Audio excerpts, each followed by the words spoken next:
and welcome to Matt's B-Movie Reviews, a show that looks at cult films that may have escaped your radar. Finally, right? Feels like forever since I said that. This week I've actually got a friend of mine to help with this review. He's actually starred in some of my old short films from my school and college days. So please give a warm welcome to Richard Bayliss, aka Bale. Say hi to him, Bale.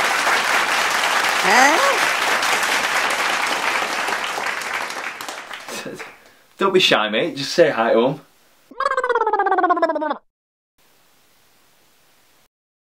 What are you doing? Let's just get on with it, shall we?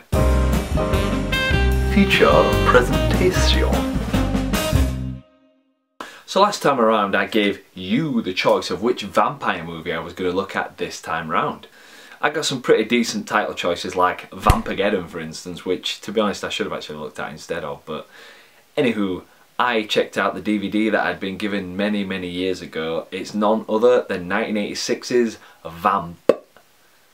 Here's the plot. Two students trying to get into a fraternity are going to fail their initiation unless they can get a stripper to the party that night.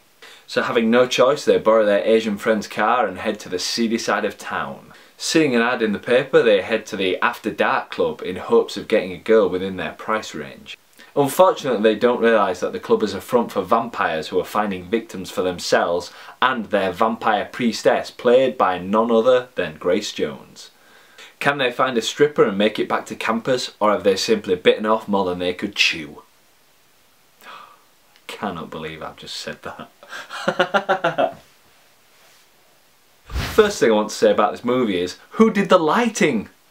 The strong lighting contrast between green, blue and red was mightily impressive, and I just hope that they got permission from director Dario Argento for stealing his trademark look.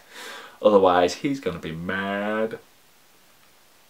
Now everyone knows that Grace Jones is absolutely bonkers in real life, so who better than to play a vampire priestess than Grace herself? I don't even think she had any lines in the movie, if I remember rightly. All she had to do was look at a character in the movie and they were instantly terrified. Not surprising really, because they probably saw that interview of her from back in the day where the interviewer turns his back on her, so yeah, don't ever do that. Do not do that to Grace Jones. Now there's three main characters in this movie. We've got AJ, the cocky, clothes-obsessed guy who's a little bit overly sure of himself. Then there's Keith, the slightly unsure everyman guy who we spend most of the film with, and looks surprisingly like a very young Mel Gibson. Distractingly so actually, because I spent most of the film wondering if it was actually Mel Gibson's brother. I don't think he is actually. Lastly, we have Duncan, the Asian geek, who just wants you to pretend to be his friend, just for a week, just for a week. I mean, he's clearly there for comic relief as he comes out with bad puns and generally cramps the style of the other two. Now, two movies kept popping into my head as I watched this film. First was the 80s smash hit Fright Night, which I think is a vastly superior film in my opinion to this one. Vamp actually feels like another studio's cash in on the success of that other movie, although it does manage to stand on its own 2 feet to some degrees. The other film was From Dusk Till Dawn, which is actually unsurprising as writer-director Quentin Tarantino states that he takes inspiration from everywhere and everyone, so maybe playing homage? It's a safe bet that Vamp was the seed that led him to writing his own 90s vampire classic.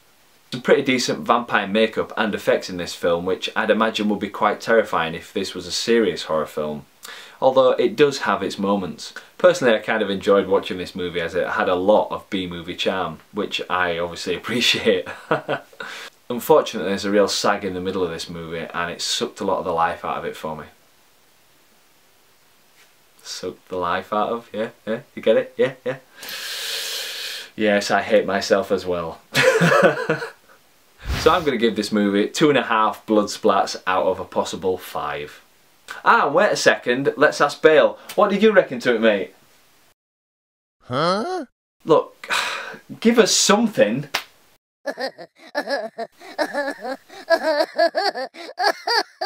You're rubbish. Can't even react to slaps correctly. Okay, so next time I want you to pick a movie from the zombie subgenre.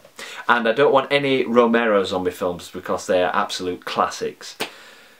Well, maybe not the last couple, but you get my drift. Choose one that really deserves its B-movie status, okay? So thanks for watching, and I hope to see you next time. Give me nothing to work with here, mate.